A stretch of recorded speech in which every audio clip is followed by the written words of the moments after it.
Bom dia, povo de Deus. Eu quero trazer um recado super especial para você. Quero falar sobre o Goldberry. O Goldberry, ele é um produto que ele funciona como um energético para o organismo. Ele te dá mais força, ele te dá mais energia, ele combate o cansaço físico e mental, ele combate o estresse, problemas nos ossos, tá ok? Então, se você tem algum problema nos ossos, se você tem cansaço físico e mental, esgotamento físico, desânimo, falta de concentração, você tem que usar o Goldberry. Lembrando, você adquirindo os 3 Goldberry, você pode ganhar um gel nocauteador, ou você pode ganhar um ômega 3, ou você pode ganhar um Infinity 12, tá certo? Você fala comigo no WhatsApp 87763030. WhatsApp 87763030.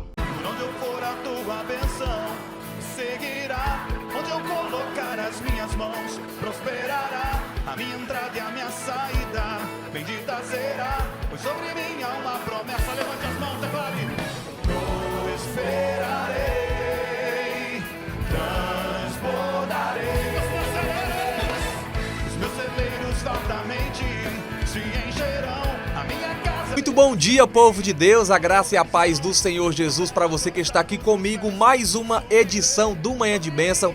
Eu sou Breno Almeida, é um prazer ter você aqui comigo nesta sexta-feira abençoadíssima.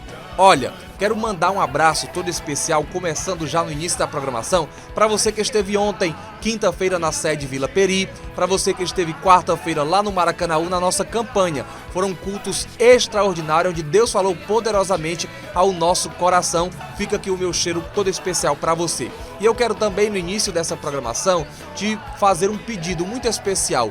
Liga para alguém, manda uma mensagem para alguém que você conhece, para essa pessoa daqui a pouquinho assistir uma mensagem poderosa com o pastor Márcio Prado, que eu tenho certeza que vai tocar o coração dessa pessoa de uma forma poderosa. Tem muita gente que está em casa sozinha, foi abandonada pelo marido, pelos filhos, pela esposa, talvez saiu de casa e tá sozinha, essa pessoa angustiada, triste. Então, olha, convida ela para assistir a programação, porque Deus vai falar com ela em nome do Senhor Jesus. E convida também ela para estar na igreja junto com você, porque eu tenho certeza que Deus vai falar poderosamente ao coração dela, tá bom? Nós vamos ouvir a poderosa palavra de Deus com o pastor Márcio Prado. Pastor, a minha filha de 15 anos está com conversa de querer namorar com o menino da sala de aula. De ontem, né? Isso, com o menino da sala de aula.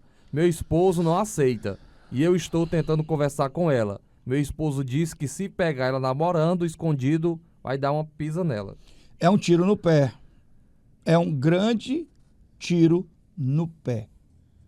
Vocês precisam ter, quando a gente tem filhos, a gente precisa pedir a Deus, precisa pedir a Deus muita sabedoria para criar filhos.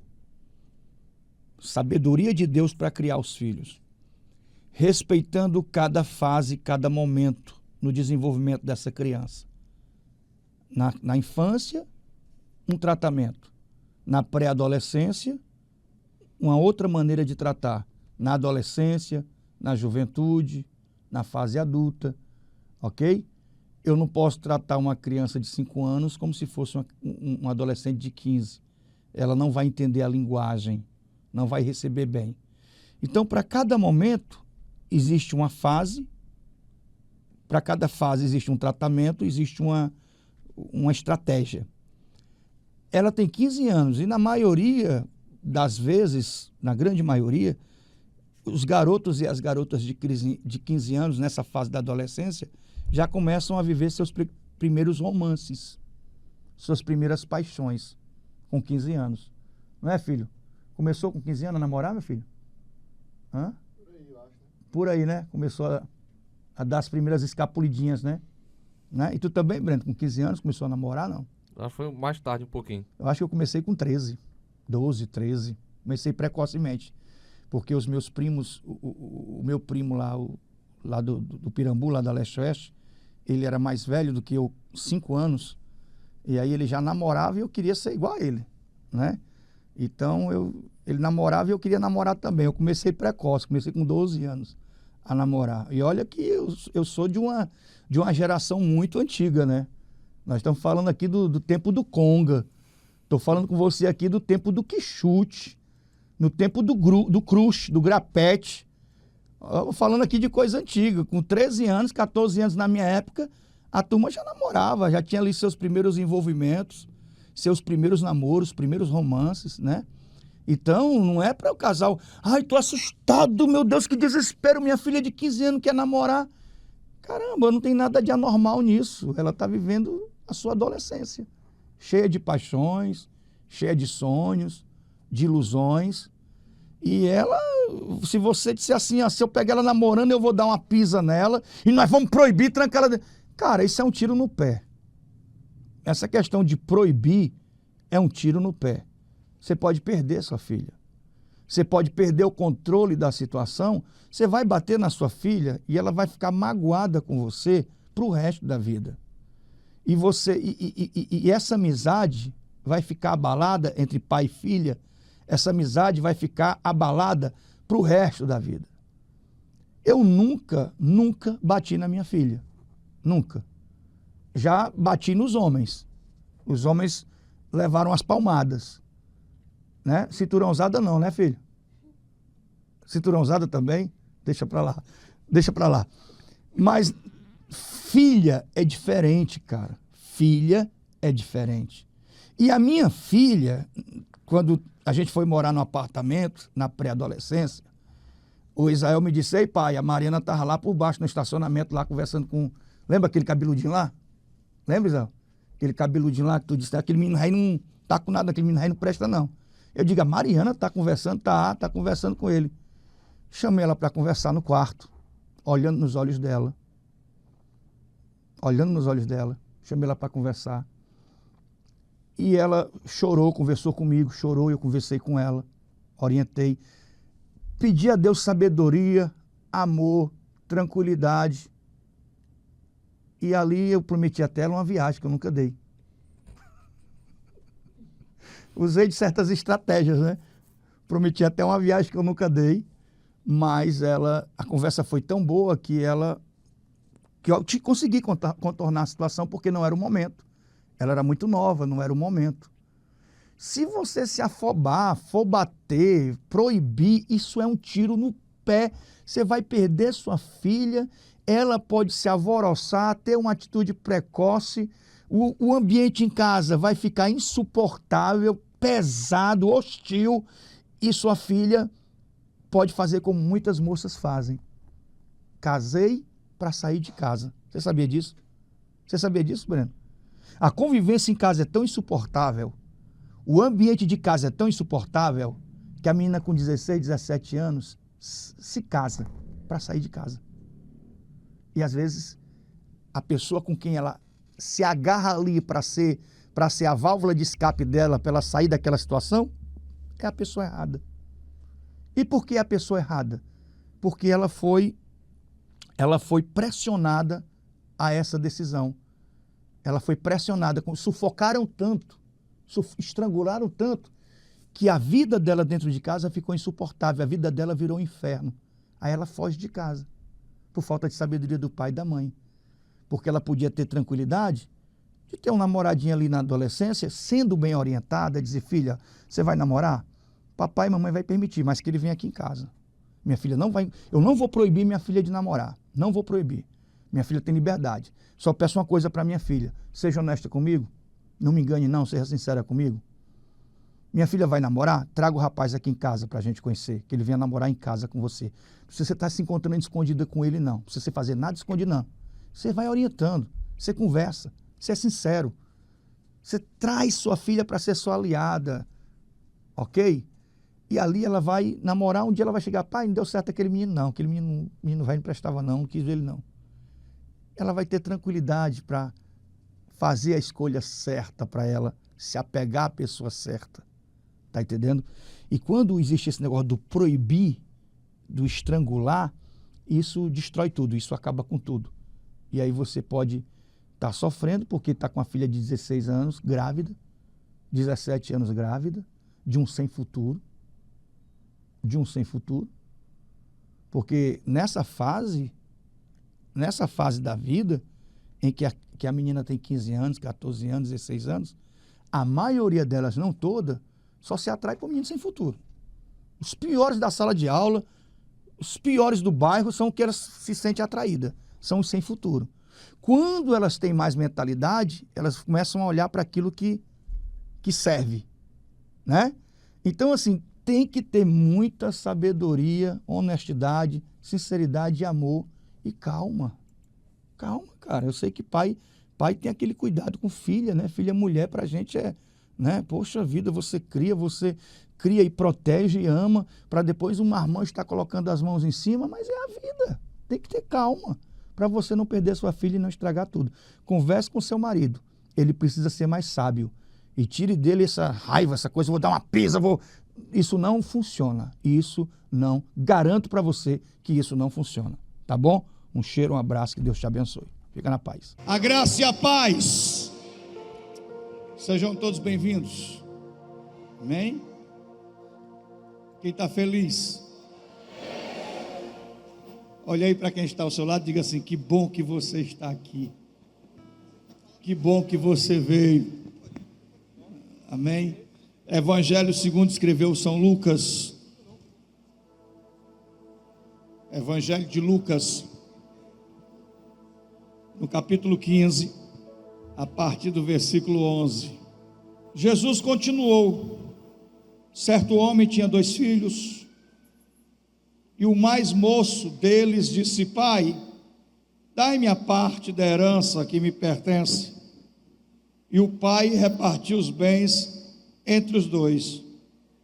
Poucos dias depois, o filho mais moço, ajuntando tudo, partiu para uma terra distante, e ali desperdiçou seus bens, vivendo irresponsavelmente. Depois de ter gasto tudo, houve naquela terra uma grande fome, e começou a passar necessidades. Então ele foi e se chegou a um dos cidadãos daquela terra, o qual mandou aos campos a cuidar de porcos. E ele desejava encher o estômago com as vagens de alfarrobeiras que os porcos comiam, mas ninguém lhe dava nada. Então, caindo em si, disse: quantos trabalhadores de meu pai têm abundância de pão, e eu aqui passando fome? Eu me levantarei, irei ter com meu pai e lhe direi: Pai, pequei contra o céu e contra ti, já não sou mais digno de ser chamado teu filho, trata-me como um dos teus trabalhadores. Então levantou-se e foi para o seu pai, e quando ainda estava longe,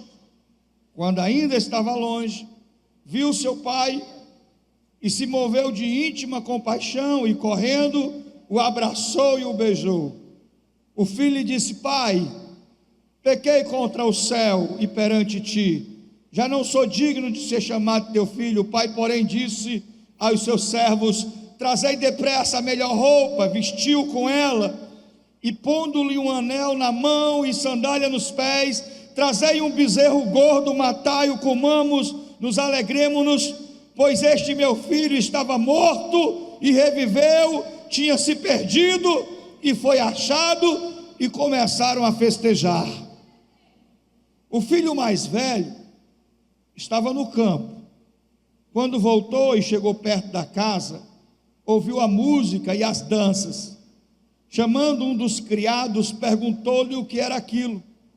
E ele lhe disse: veio teu irmão, teu pai matou um bezerro gordo, porque o recebeu são e salvo.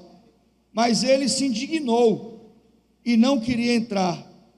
Então, saindo o pai, insistiu com ele.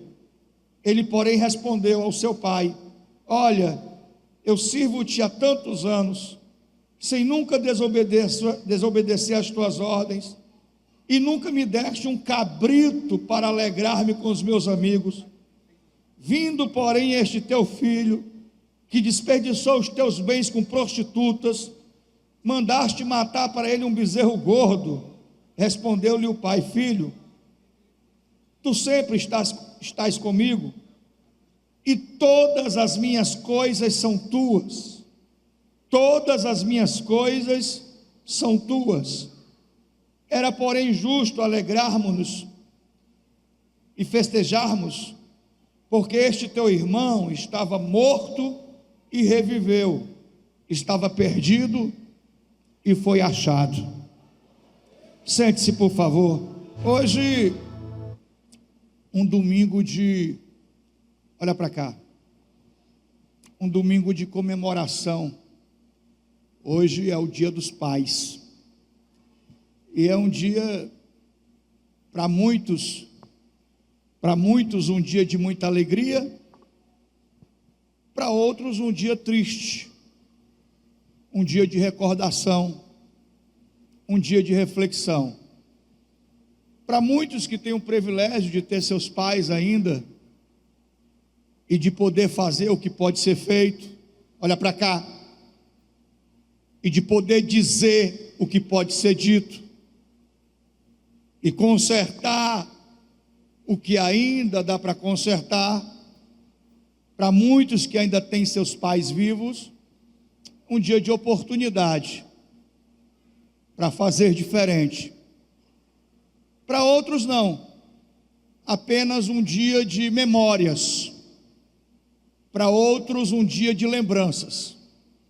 Eu sou um daqueles filhos que amanheceu e começou o dia hoje dizendo: que bom que meu pai, se o meu pai, que bom seria se ele ainda estivesse aqui.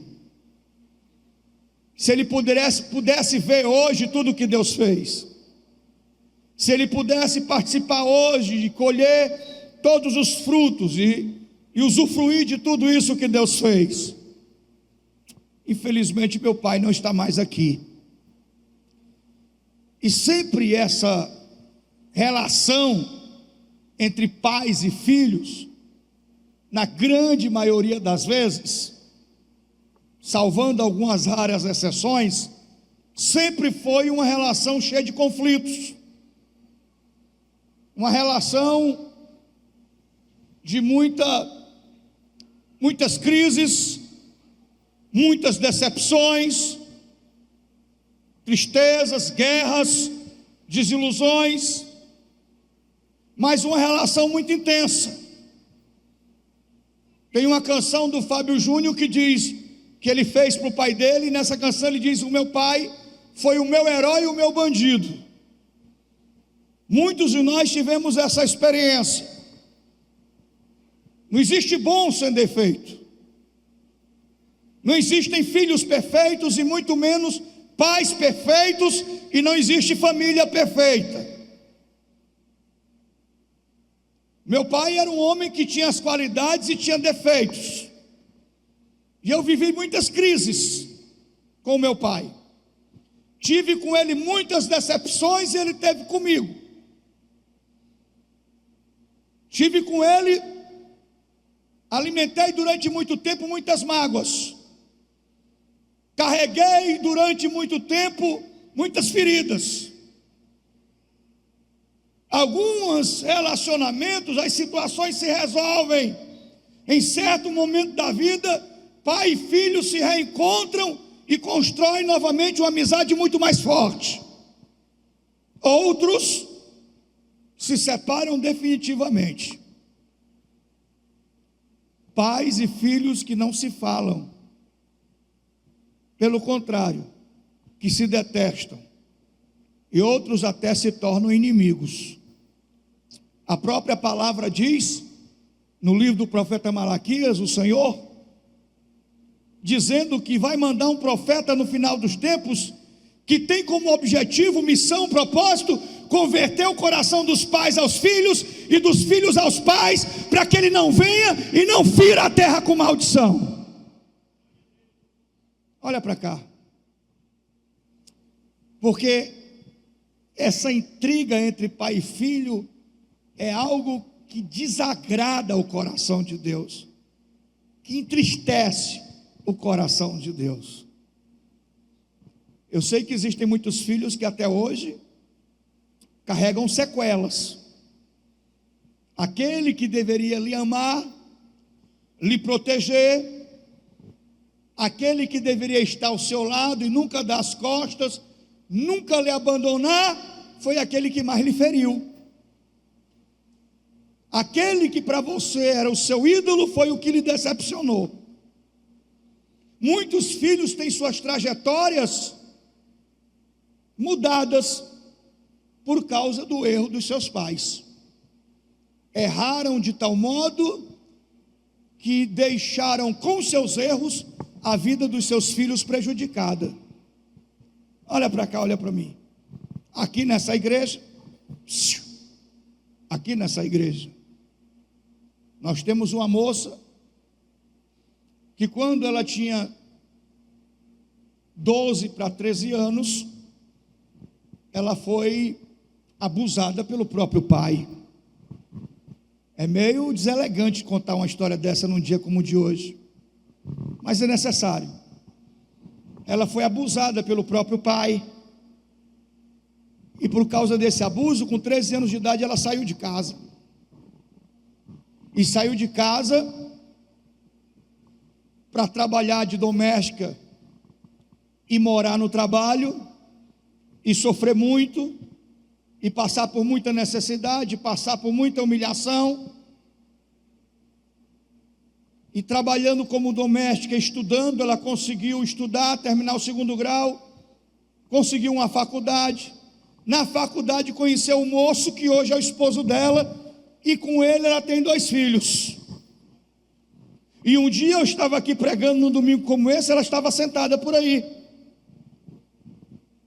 E ela chorava muito, chorava muito, chorava muito. E quando terminou o culto, ela veio falar comigo. E ela disse: pastor, eu passei por uma situação muito difícil na minha vida, e contou o que aconteceu. E ela disse: o meu pai está com câncer, está se tratando, não sei se ele vai sobreviver a essa situação. Eu sei que o meu pai está morrendo de câncer, e eu não consigo perdoá-lo pelo mal que ele me fez. O mal que o meu pai me fez trouxe para a minha vida muito sofrimento. O mal que o meu pai me fez ter pesadelos durante anos, me fez detestá-lo, odiá-lo, ter nojo dele, e eu não sei se eu consigo perdoá-lo. E eu disse para ela que perdoar na vida de um cristão é uma questão de sobrevivência espiritual. Ou a gente perdoa, ou a gente morre espiritualmente.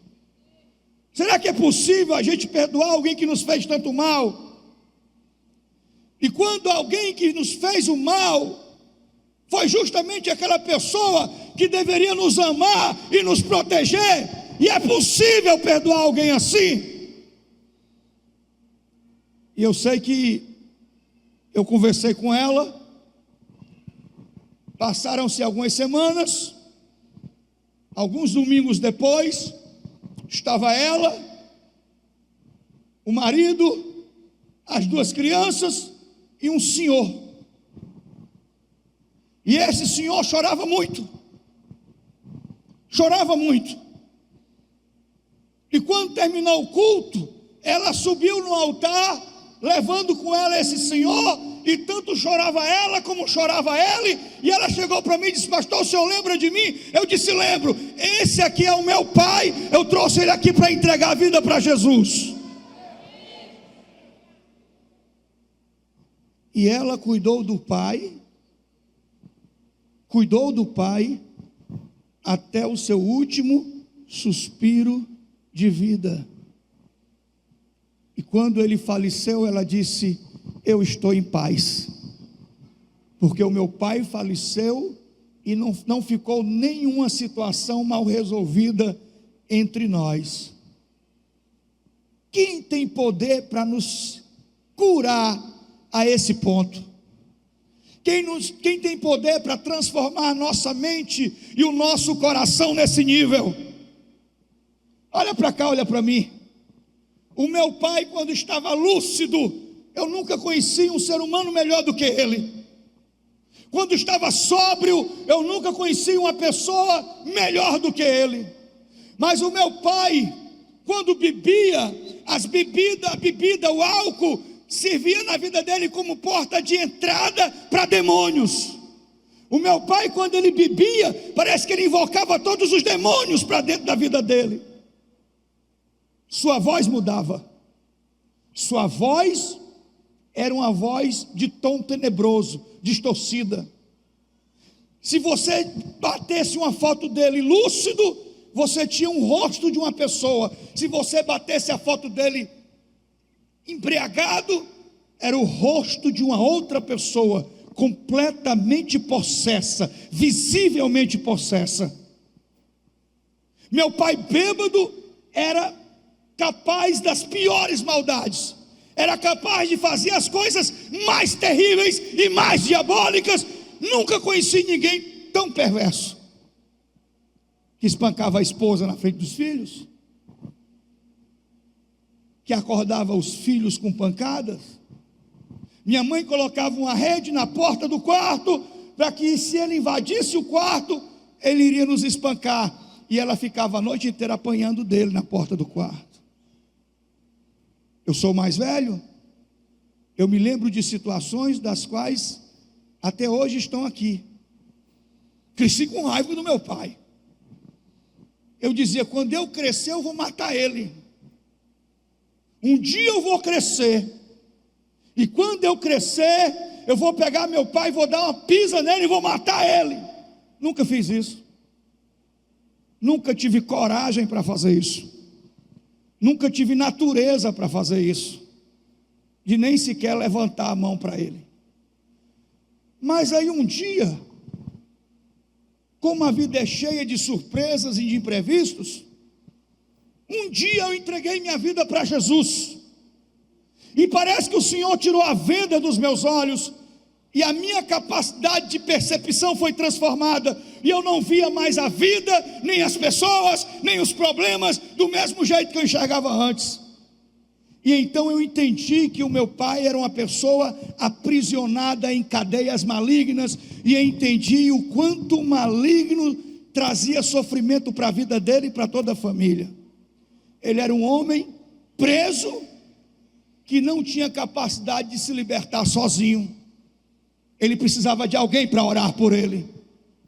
Ele precisava de alguém para entrar em guerra, em luta espiritual pela vida dele. E ali eu comecei a entrar num processo de libertação pela vida do meu pai. Eu dizia para Deus, Deus, eu não quero que o meu pai morra e vá para o inferno. Eu quero que ele seja salvo. Eu quero que a tua palavra, que a tua promessa se cumpra na vida e na história do meu pai. E uma vez eu cheguei em casa. Eu já estava casado. E eu cheguei em casa e a minha mãe disse, teu pai está bêbado. Teu pai está bebendo hoje. Essa frase eu escuto desde quando eu era criança. Vamos dormir cedo, todo mundo calado, todo mundo em silêncio, porque o pai de vocês hoje está bêbado. Eu ficava todo me tremendo. Quando a minha mãe dizia, teu pai hoje está bebendo, eu urinava, ficava todo me tremendo. Porque era pesado. Eu não vou nem contar 5% para vocês aqui não. É pesado. E eu já era casado, eu cheguei lá e ela disse, teu pai está bêbado. Então eu cheguei, ele estava na cozinha, bêbado, endemoniado. E eu cheguei, e eu tinha acabado de chegar do culto, eu tinha acabado de chegar da igreja, e eu me encontro com meu pai ali de frente para a porta da geladeira. Ele olha para mim e diz assim, eu odeio você. Odeio você. E ele enche a mão assim, e enche a mão aqui nos meus peitos. Pá! E ele era grande. Ele era alto. Ele enche a mão aqui nos meus peitos. E quando ele bate aqui nos meus peitos, eu agarro ele. E eu falo no ouvido dele, pai, eu te amo.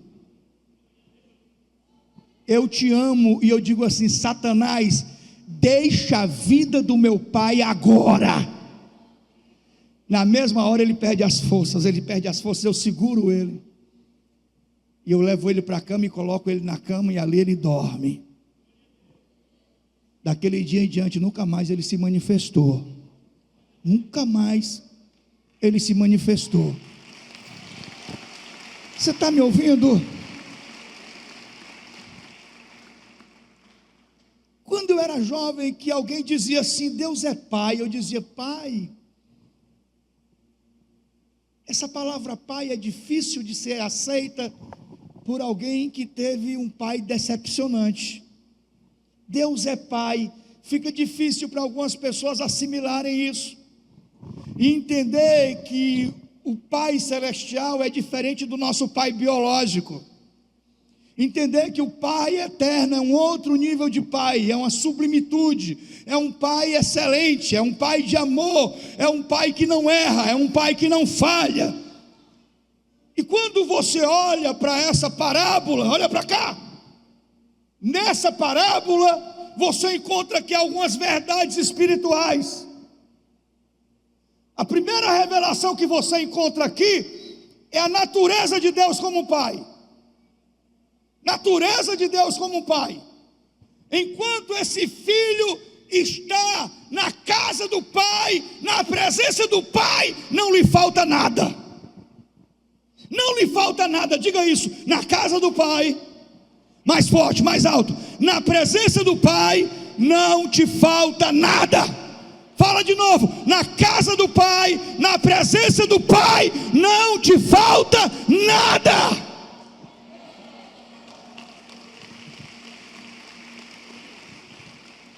Na casa do Pai tem fartura, tem abundância de pão, na casa do Pai tem proteção, na casa do Pai não falta nada, nada. Mas esse filho fica entediado, é muito chato aqui. Aqui na casa do Pai a gente não tem adrenalina, aqui na casa do Pai as coisas são muito antigas, muito ultrapassadas. Eu quero viver a vida com intensidade, eu quero experimentar o que eu nunca experimentei, eu quero viver o que eu nunca vivi. Os valores do meu pai não servem para mim, os princípios do meu pai não servem para mim. Meu pai é careta, é ultrapassado.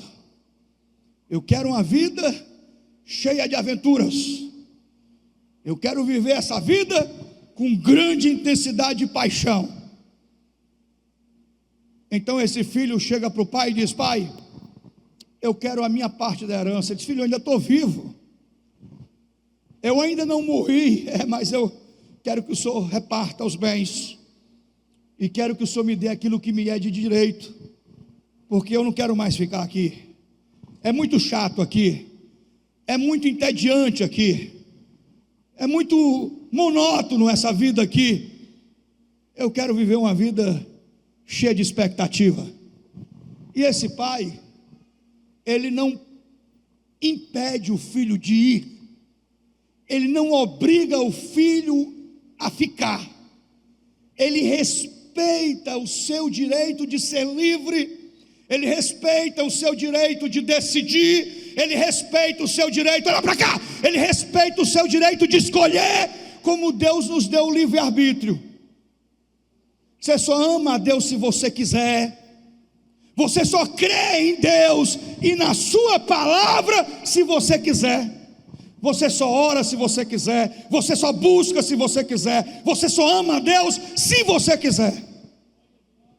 Ninguém aqui é obrigado a nada. Se você quiser se levantar agora e entrar no primeiro bar que você encontrar pela sua frente, ninguém vai impedir você de fazer isso, ninguém, porque Deus nos deu livre arbítrio, a liberdade de decidir e escolher.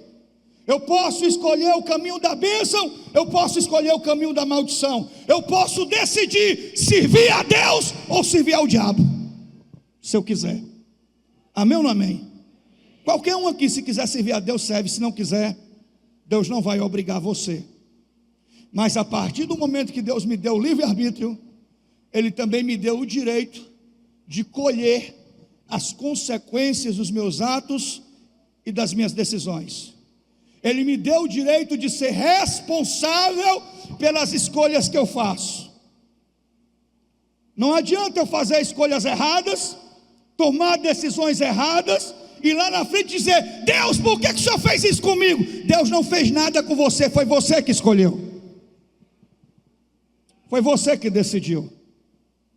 Esse pai não impede, embora seu coração esteja triste, embora ele conheça a natureza do seu filho e sabe que o seu filho vai se arrebentar, mas eles precisam viver as suas próprias vidas, colher os seus próprios frutos, sofrer, se decepcionar, apanhar, e às vezes não há nada que você venha a dizer.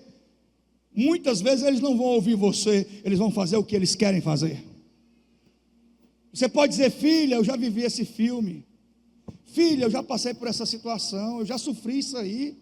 Minha filha, você está fazendo errado. Minha filha, essa pessoa não presta. Ela não presta. Você está vendo, ela não está enganando você, ela não está enganando ninguém. Você está vendo que ela não presta. E você diz: pai, mas eu amo. É um gato. Aí se lasca. Olha para cá. Não há nada que você faça ou diga que mude, faça essa pessoa mudar de ideia. Sabe por quê? Porque ela tem que viver suas próprias experiências e aprender com os seus sofrimentos e com as suas decepções. Quando é pequeno, a gente protege. Amém ou não amém? Quando é pequeno, você protege do perigo, você protege de um acidente. Se você percebe que está uma situação de briga, de confusão, a primeira coisa que você faz é tirar seu filho dali, você corre para proteger. É pequeno, mas aí cresce. Quando cresce, engrossa logo o cangote. De repente você liga e ele diz assim: alô, pai. Eu digo: quem é que está falando? Sou eu, pai. Você nem conhece. Há pouco tempo atrás você ligava e dizia assim: alô? Quem está falando é meu pai. De uma hora para outra a voz engrossa. Engole o choro, engole o choro, engole o choro. Não é homem não, rapaz, engole o choro. Eu não sou homem, eu sou só um menino.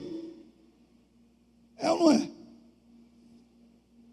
Está ali na bateria, eu dizia assim: engole o choro. Eu disse: não é homem não, rapaz. Homem não chora.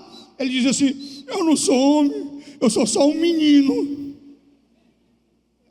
Mas hoje está aí, já está casado. Passa rápido. Quando é pequeno a gente protege, a gente faz o possível, mas depois eles crescem. E nós precisamos entender que nós precisamos ser pais curados, que nós precisamos ser sempre aquele lugar, aquela coluna que o filho pode estar perdido, ferido, magoado, com a vida destruída, mas ele vai dizer: eu tenho uma casa, eu tenho um pai, eu tenho um lugar para onde voltar, eu tenho um lugar aonde eu vou ser recebido de volta. Você está me ouvindo?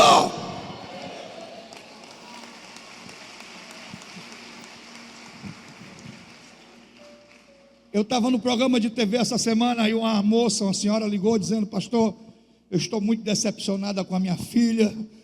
Ela tem 18 anos, engravidou, e eu não sei se eu vou aceitá-la em casa, porque eu estou muito ferida e muito magoada. E eu disse: agora é que você tem que aceitá-la. Ela está grávida com 18 anos de idade, pensando em abortar, pensando em se matar, seus hormônios estão alterados, ela está vivendo um momento de conflito, e tudo o que ela precisa é de um lugar de socorro e de amparo, e não que alguém que lhe despeje, lhe coloque para fora da sua vida. Amém ou não amém? Precisamos ser pais curados, precisamos ser pais cheios de Deus e cheios do Espírito Santo. Porque vai ter um momento que você vai ter que ser como Agar, carregar seu filho pelo deserto e não desistir dele, e levá-lo até o lugar da promessa, porque o seu filho, a sua filha tem promessa de Deus. Quem pode abrir a boca e glorificar o Senhor? Você está me ouvindo? Você vai ter que carregar seu filho pelo deserto, você vai ter que passar o deserto com ele e levá-lo até o lugar da promessa. Olha para cá. Esse pai, ele deixa o filho ir, e o filho vai, e aí ele gasta tudo. Enquanto ele está baludo, enquanto ele tem dinheiro, não faltam mulheres apaixonadas por ele.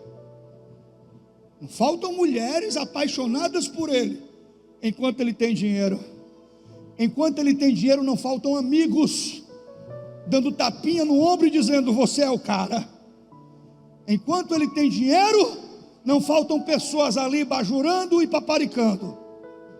Mas aí, o dinheiro acaba, e ele não tem mais nada, e os amigos desaparecem.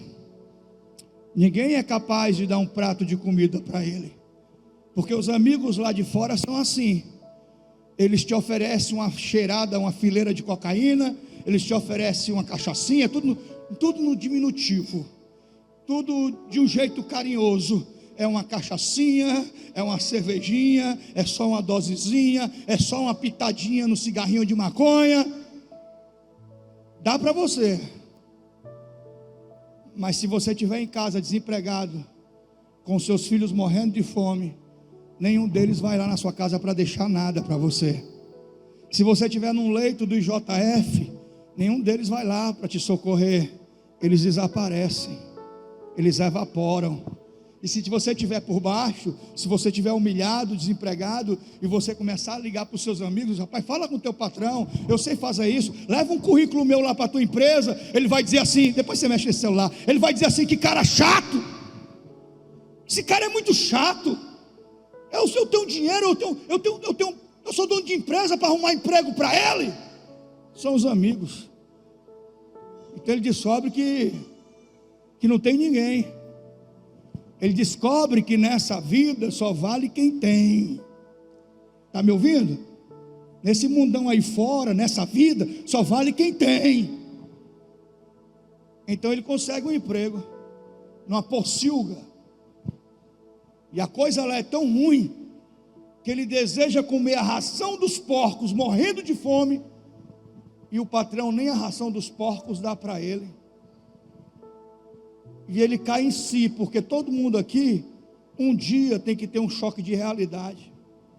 Todo mundo aqui um dia tem que parar para pensar e perguntar para si mesmo: o que foi que eu fiz com a minha vida? O que é que eu estou fazendo com a minha vida? Então ele caindo em si, olha para cá, ele pensa assim: quantos trabalhadores de meu pai têm abundância de pão e eu aqui perecendo de fome? Lá na fazenda do meu pai, o empregado é tratado com dignidade. Eu vou voltar para o meu pai, vou pedir perdão a ele, e vou pedir para ele não me tratar como um filho. Não precisa que ele me trate pelo menos como um dos seus empregados. E ele começa a ensaiar uma situação. Ele está envergonhado, ele começa a ensaiar uma situação: vou lá, vou falar com meu pai, eu vou pedir perdão, eu vou dizer assim, eu vou dizer desse jeito. Ele traça na sua mente um roteiro. Enfim, ele não sabe, olha para cá, ele não sabe que todos os dias aquele pai se sentava na varanda da sua casa e ficava olhando para aquela estrada por onde o filho foi. Todos os dias ele ficava ali olhando para o tempo, na expectativa, esperando o dia que o seu filho fosse voltar. Dia após dia, aquele pai sentava naquela varanda e ficava olhando ali, para ver se um dia, pelo caminho que ele foi, ele voltasse. Até que um dia ele vê uma pessoa vindo de lá para cá, e ele olha e diz assim: pelo andar parece com meu filho, mas está muito sujo, está com roupas de um morador de rua, parece um usuário de droga, parece um viciado em crack, está muito descaracterizado, muito desfigurado, está muito magro, muito sofrido, mas parece o andar do meu filho. E aquela pessoa vai se aproximando, e aí o pai de longe reconhece. E quando ele reconhece o filho de longe, ele não espera, ele corre. A Bíblia diz que ele corre ao encontro do filho. E quando ele chega perto, o filho está descalço, está maltrapilho, está cheirando mal, está todo rasgado, fedido, está magro, está sujo. Mas ele abraça aquele filho e chora, E o filho diz: pai, pequei contra o céu e perante ti, não sou digno de ser chamado teu filho. O pai diz: não fala nada. E chama os empregados, veem aquela cena e corre gente da lavoura, corre gente da casa. O pai é muito rico, e o pai diz: venham depressa, trazei roupas novas e coloque, dê um banho no meu filho, vista ele com roupas novas, calce sandálias novas nos pés dele, tira o anel da mão e coloca o anel na mão do filho, e diz: prepare um bezerro gordo, porque essa noite é uma noite de festa.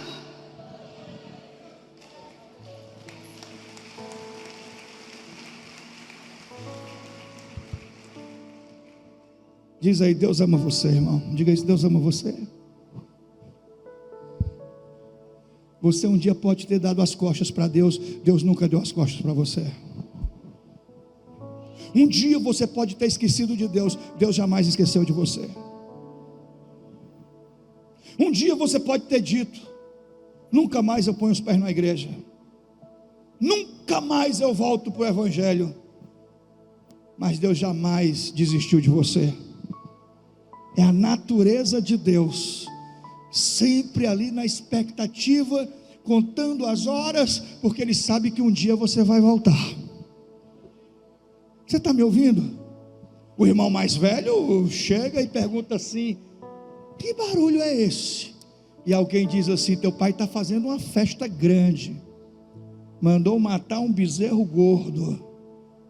E ele disse: foi que houve? Teu irmão voltou. E teu pai está muito feliz porque ele voltou são e salvo.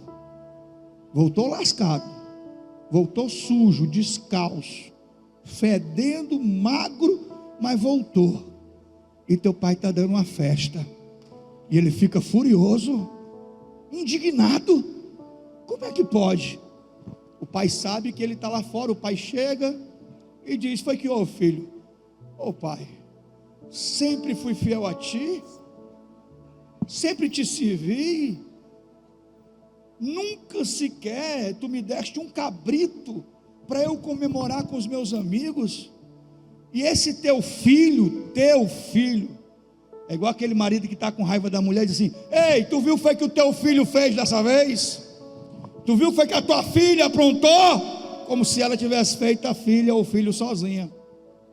Esse teu filho dividiu a herança, roubou os teus bens, gastou com prostitutas, e ele chega e o Senhor dá uma festa para ele. Pai, é justo eu estando aqui, o Senhor nunca fez nada por mim? Caramba.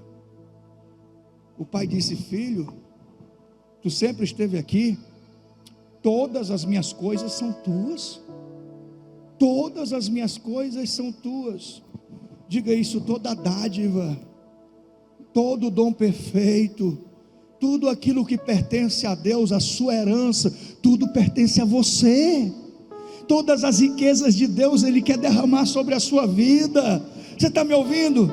Todas as riquezas insondáveis de Deus Ele quer derramar sobre a sua casa, Ele quer derramar sobre a sua família.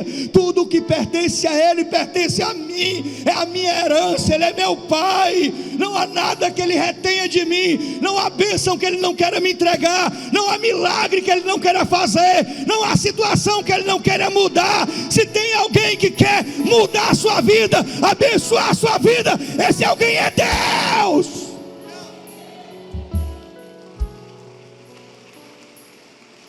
Todas as minhas coisas são tuas. Mas esse teu irmão estava morto e reviveu. Ele estava perdido e foi achado. Você está me ouvindo? Essa ilustração revela a natureza de Deus como um pai. Esse pai, olha para cá, diz para quem está perto de você: Deus conhece você. Fica de pé. Deus conhece você. Mais forte, mais alto. Deus conhece você. Diga mais alto: Deus conhece você. Escute só. Deus conhece cada uma das suas escolhas. Onde você vai estar na quarta-feira, talvez você nem saiba, Deus sabe. As solteiras aqui, Deus já sabe quem você vai escolher para se casar.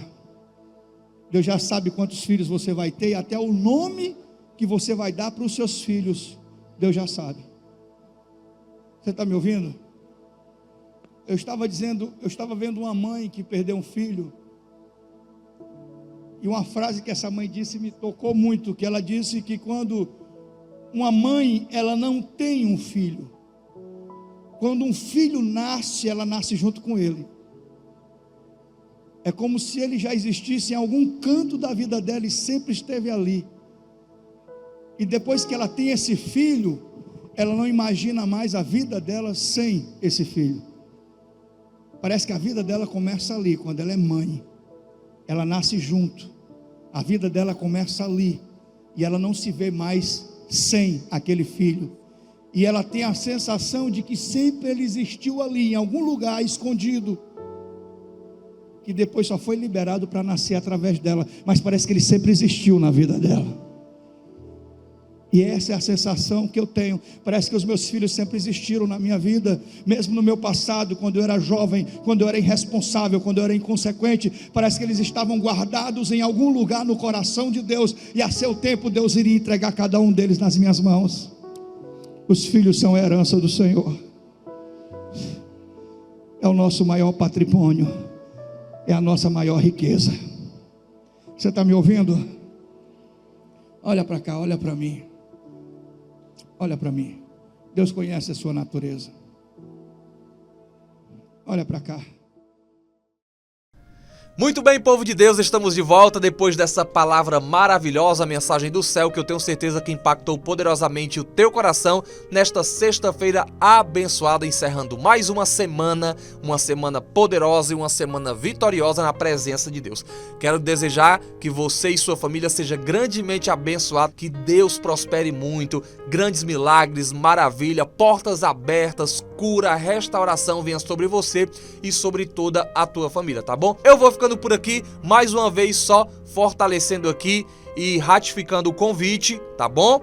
O convite para você estar conosco no domingo, tá certo? Pela manhã, nesse domingo agora, pela manhã. Está confirmado à tarde no Maracanaú e está confirmado à noite na Vila Peri o culto nesse domingo agora. Então vou ficando por aqui, forte abraço, um cheiro no teu coração e até segunda na programação, mas quero te ver na igreja, domingo. Grande abraço, fiquem com Deus.